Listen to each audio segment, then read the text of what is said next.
Hey everybody out there, my name is Dragnix, and this is Recettear, an item shop's tale.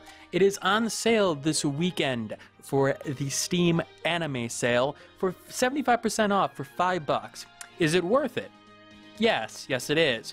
You can tell one of those games is worth it when you go to do a video, get a couple of hours of gameplay to make a first impressions video, and you doubled what you were planning on spending on it, and then triple. So, I'm about 7 hours in there right now. Yeah, it's a good game, and I'm going to show you why. So, I'm going to load up my game here. So, this is the town. Basically, you are a shop owner. You have to pay off a loan that your dad left you when he went off adventuring. Yeah, your dad was a little bit of a deadbeat, but there are ways that you can deal with that. There are two major portions of the game, and I'm going to start with the Adventurers Guild. So, in the Adventurers Guild, I can choose a hero to go out and go through a dungeon. They will gain experience and hopefully bring me back a bunch of items. So I'm going to go with my thief here, Charm. Now, I could try to give her better items if she doesn't have the equipment in order to deal with some of these challenges. So I'm going to try to give her a little bit more of equipment so she can deal with things a little bit better than maybe she was able to before. Not going to give it, she's going to have to take it back afterward, I got to sell that stuff. I got to pay the bills. I really do. All right. How topical. All right. I'm going to depart and go to the Amber Garden, the second world. That first one is a tutorial phase. All right, so this is my thief. I'm going to equip my items in my bag, and I'm going to go right at it. So, basic first part of this game is combat. So I go and attack enemies to try to get items and to gain experience. Simple enough, right? Ah, there's the chestnut. I picked up a chestnut. So how's the combat? Well, the combat's good. It's not the greatest. It does its job rather well, and if it was this by itself, it would be a relatively average game, but it's in combination with the other portion of the game that I think it really shines. Now, don't get me wrong. What I do like about this combat is the variety of enemies and the way they attack, as well as the difference between the characters. Now, I've only got two characters at this point, the Thief and the Warrior. The Thief being faster, doesn't take as much damage, but, and her range seems a little bit smaller, but she's able to deal a lot more damage per hit. At least from what I see. She's also got a special ability, like the Warrior does. So if I summon that special ability, I can summon two of her. If I hit it right, I can get double damage on this person. Or I can just affect my region of or area in terms of where I'm attacking. So, pretty good. Oh god, need to use an item there. That guy exploded because I hit him into a wall. A little bit of a problem. Oh, I probably should have saved that item because when you level up, you automatically recover your HP and special points, which, is nice, but I should have seen that before I went and used an item. So, this is the exit for this floor. So I want to go and try to find as much stuff on the floor before I go to the next portion or gain experience in most cases. Certain cases I may not want to. Oh, great. Certain treasures will have traps. This one, for example, makes me slide all over the place. So that will be only for a period of time, but it changes your attack tactics because obviously I'm sliding all over the place and it's really hard for me to line up attacks. So I'm using momentum instead of, running and then stopping. So combat is pretty simple, but, effective. You want to prepare for the dungeons by giving your guys, the appropriate items, as well as, you'll want to give them healing items, because healing items will be necessary to get through the floors in question. You're going to run into a situation where you're going to take damage, or you're going to really need it. Now, how important is it? Well, it's very important, because here's the thing. If your guy loses all their HP, they don't die. You're able to carry them out of the dungeon.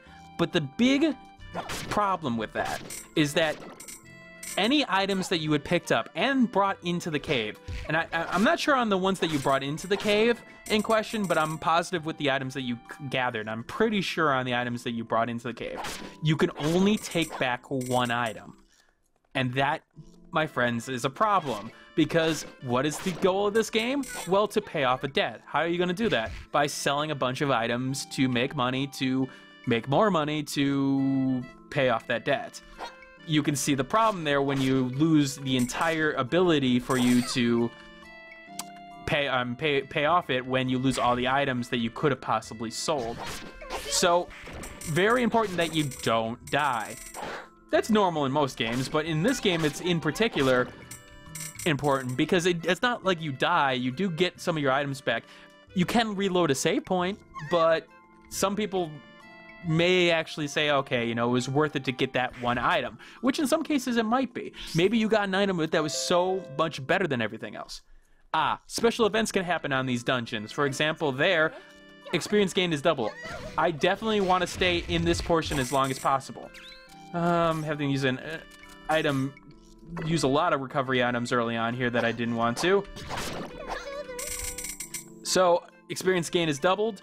Obviously, I want to stay here as longer. Now, you'll also notice I'm level 10 and I have 2 icons there. Well, those are my special attacks. I also have this special attack now. Not running into the barrier there, but that, which is somewhat useful. It's definitely useful for some of these other enemies, but I'd rather have the first one in the boss's case. Now, you also notice that the back and side attacks. So, you do different amounts of damage based on whether or not you hit them in the back, side, or counter. So, you obviously want to take advantage of that. Controls are reasonable, although sometimes it will feel like the game is sort of holding back on you, especially if you haven't played this for a little bit. Like if you went and played another game, it feels a little bit different than some action games like this are in terms of the mechanics. But once you get used to it, it's rather good. It's rather you'll get used to it and it'll work for you, and you'll be able to exploit it rather well. But if you go and play another game similar to this and then come back to it, you may have some problems. Especially with some of those other effects like you saw before with the ice, that really can screw up your play. Sometimes you'll run into a situation where you feel like you're getting, you know, bombarded on, or the items aren't dropping for you. Like you've gone through 3 dungeons and nothing has dropped. And, you know, that's luck. That's gonna happen in this game. Alright. Let's see, and we'll keep on going.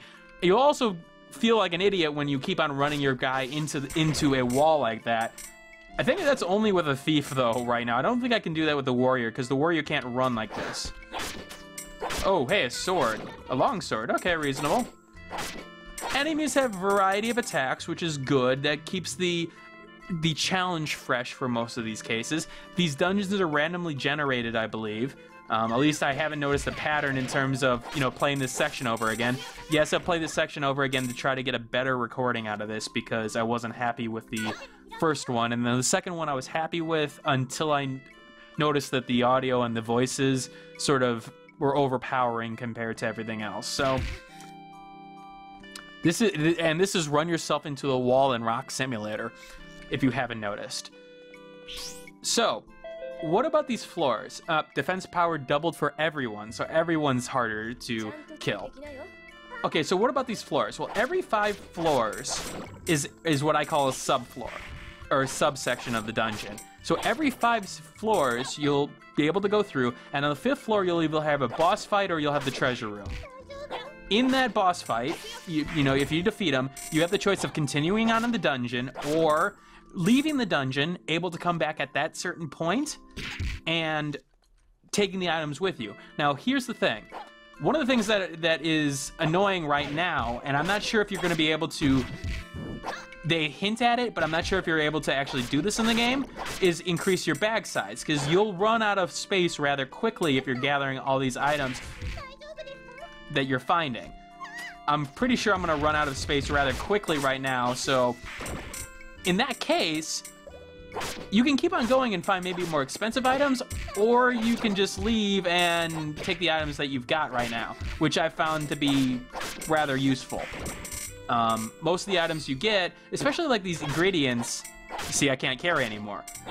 Yeah, it's questionable of what they do, but until I grab one, I don't know what it is, so I'm not exactly sure what I can do other than you know, take it out of the dungeon to find out what it is. Because those items will be useful for other things later on. Well, now that I've got full items, though, I can be a little bit more aggressive in terms of, you know, maybe dodging some portions of the enemies here. In terms of, well, maybe I just go to the exit right now. I know where the exit is, so let's just go do that right now. And for the sake of time on this video, too, because I don't want to make it too long. All right, there we go. So you got your bees there. You'll have your traps there, like all these enemies coming out of nowhere. Counter back inside. Again, the combat's rather simple, but again, it's supplementary to everything else in the game. It's definitely not the main mechanic in the game, although you'll be doing it reasonably, because you'll need more stuff, and, you know, stuff. You need your stuff. I mean, who doesn't need their stuff? I definitely need my stuff. All right, I don't know what that reminds me of. It's like one of those, like, squishy things, like those, like, stress ball things. Let's see here. Yeah, let's use the apple. Let's see if I can equip anything better that I've got on right now. Nope. Wooden chest piece. Let's just run by. God, I can't stop running into things. Yeah, so me and the thief are not, like, working together rather good right now, mostly because I keep on running into things like that. The warrior doesn't have that ability, and therefore not as problematic. I'm just gonna run by these guys. You have the option of doing that. Now, granted, you're gonna run into a situation in the boss level where if you're not leveled enough, you may have problems. But I think I'm gonna be significantly okay to deal with the boss, so I'm just gonna keep on running. You can just ignore all of you and try to find the exit and run into more things, because apparently I'm that clumsy, even though I'm a thief. Oh, okay, that was just a trap. So you got a variety of tactics here, and, you know, reasonable gameplay and reasonable rocks to run into. This is definitely the simulator if you're looking for running into shit. All right, 5th floor, the Eye Bat King, fancy hat, common wig.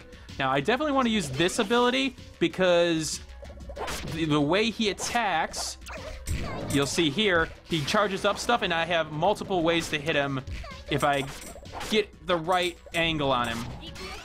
By the way, I can actually make multiples of myself. I can make more than one. Uh-oh. To do more damage. Nope. I think I just saved myself from certain death there. Oh, no, I would have been okay. All right, let's... Oh, you'll notice I did some criticals. I don't know what determines the critical chance, honestly. And I defeated him, leveled up. And got coffee beans. Obviously, the monster had coffee beans on him. All right, so I have the choice of going on in the dungeon, but for the sake of time, I'm gonna leave the dungeon at this point. So you'll see me right back at the store. All right, we're back at the store. So, how do I sell things? Well, you'll notice up there's a window. Window, people can walk by and look at some of the items that you have on sale. Up here, you wanna sell things that people are gonna be really interested in. Hey guy, let me put down, like, the thief's knife. There was an event that made knives a little bit more expensive, or people really want them, so I can put that in the window. I want to put things that are going to attract people in here. The iron armor's price is up. Let's put one of those. Let's put something expensive, like the knight's helm. People like expensive things. And let's put a thankful statue, because we want to be thankful for everything. And let's fill out our store with various items. Let's put the very expensive vase there. Let's put a natural heater here. Let's put some food. People want candy. Don't you go into a store and want candy? I know I do. Let's see, more stuff. A sturdy glove. A wooden chest piece. You're gonna want to use the more expensive stuff in your library because you're able to sell more with it. To sell more, to buy more, to sell more, to buy more, so on and so forth. All right, so let us start this section of selling. Let's also save. Alright, here we go. People are coming in my store. My first customer, welcome. Ah, he wants the Knight's Helm. Alright, so here's the mechanism. I'm not just going to sell it for 9,000. You see, we want to mark it up. How much, though? Well, usually 30% is where the normal markup is, so I'm going to try that. He went for it. And so I made about a $4,000 profit, or 4,000 picks in this case, profit on the Knight's Helm. Awesome. Oh, our thief. You see, here's the thing. The thief, oh, look at that. She wants the warm hat, and it improves her stats. You see, certain customers, you're going to want to act differently. Because in this case, I want her to have that hat. It makes me better. So I'm not going to mark it up so much. I'm going to mark it up only a little bit. And she likes that fact. You also gain customer satisfaction if you are able to sell with them, and especially if you have items that they want. Ah. Now here's an interesting mechanism that they put in the game. So those events I talked about before, they affect the prices of armor or anything like that. So anything with a red text is hot right now. How is hot affecting the price? Well, you can be a little bit ridiculous in terms of the price you ask. So I sold it for a 200% markup. Awesome. All right, anything else today? Oh, she wants the heater? Okay. Let's go with 1120. Okay, she wants the haggle. Now 1100. All right, she put up a little fight, but not that big of a fight. All right, that's the end of the day. We're gonna go to sleep. We're gonna do one more section of selling, but first I'm gonna go into town to show you some other elements of this game. So, oh, see, and now a new event. New diet centered on cherries has taken off with housewives, meaning cherries are definitely gonna be more expensive. Armor is normalized, and the best-selling book, Sisters Struggle, to have a sequel announced. Important to note. All right, I've got a couple places here. The Adventurers Guild is where I started in terms of the things that were happening in terms of being able to go to a dungeon. Let's go to the market.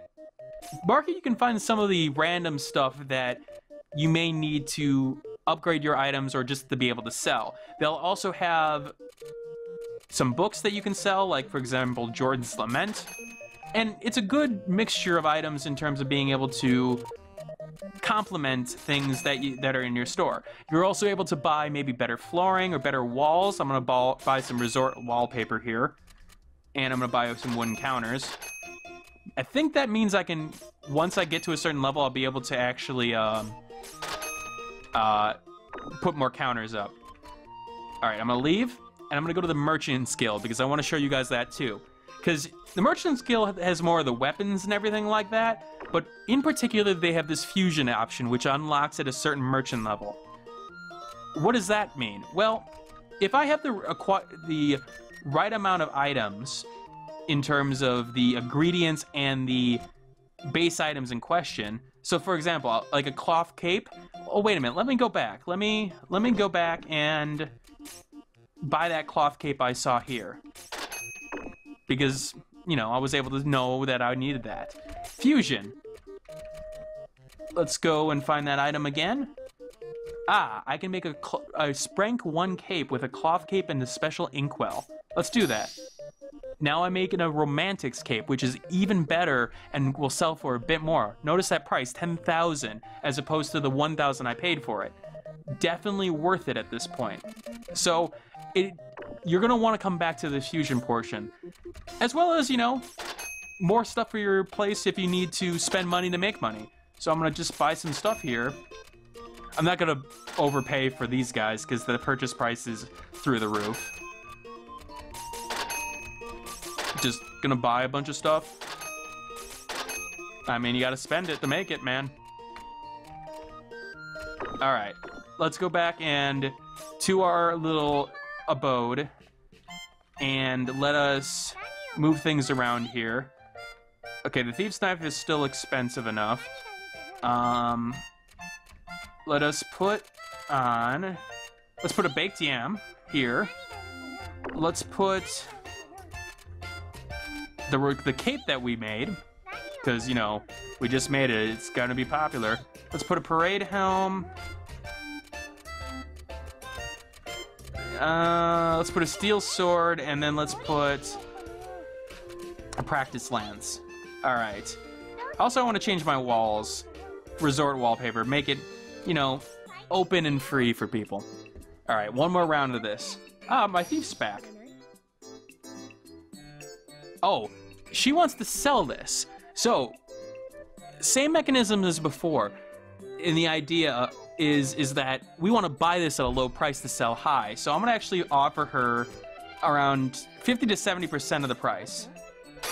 And obviously I don't want to take too much advantage of her being my friend and all. Sturdy glove, okay, sure. Let's offer him 1,300. Good! That's the guild master, by the way. You don't want to mess with him. Ah, our warrior. Oh, any chance we'll buy this off you? Sure. 700. Cool. And that's the mechanism. You need to make more money so that you can pay off the loan. Now keep in mind this. Oh, okay, so sometimes you guys are gonna want a specific item that you may not have on the shelves, or you may not have available, but you may have in your inventory. So he's looking for a hat. Oh, I got a warm hat for you here. Cool. Maybe he'll be willing to pay a little bit more because he needs it. Let's go with 2,100. Bring it down a hair? Okay, I'll bring it down to 1910. Cool. So I need to spend money to make money, but every 7 days I gotta pay off a part of that loan. I need to pay 30,000 in a couple days. Well, obviously, if I pay that 30,000, I don't have as much items and money to work with. So I gotta be aggressive in terms of selling things, and yet always selling things. Don't be too aggressive where I make everybody run away. Oh, he'd like a treasure, eh? Well, I do have a treasure that I really want to get rid of. But I'm not sure if he's gonna go for it because it's that expensive. Let's go with 2570. He doesn't have that kind of money. How about 2440? Yeah, so he didn't have the money for it, sadly. You gotta be careful about, you know, maybe that needs to be to a certain special someone. I think this is, yeah, this is something that he was wanting to sell, I think. Yep. You gotta be careful about when that stuff comes up. And those are the basic mechanics of the game. It's really simple and yet really in-depth, if that makes sense. And as you grow as a merchant, you'll get more abilities, the ability to buy more things, and it just will keep on growing on itself. So I hope you understand how Recettear works and the idea of, yeah, it's a good game. You probably should get it. You've probably seen that on some other people's channels, but I do like highlighting games with sales, and this is most certainly one that you should take a look at. So this is Dragnix signing out. I hope you have a wonderful day. If you like this video, leave a like and comment if you so desire. And if you like the video and like the stuff on the channel, you know, hit that subscribe button and, you know, share the video. It helps the channel grow and makes this a real career for me. All right, this is Dragnix signing out, and I hope you guys have a wonderful day. Hey, thanks for watching. If you have a chance, leave some feedback and comments below. If you like the video, hit that like button. And if you want more content like this, hit that subscribe button. This is Dragnix signing off, hoping that gaming brings as much fun to you as it does for me.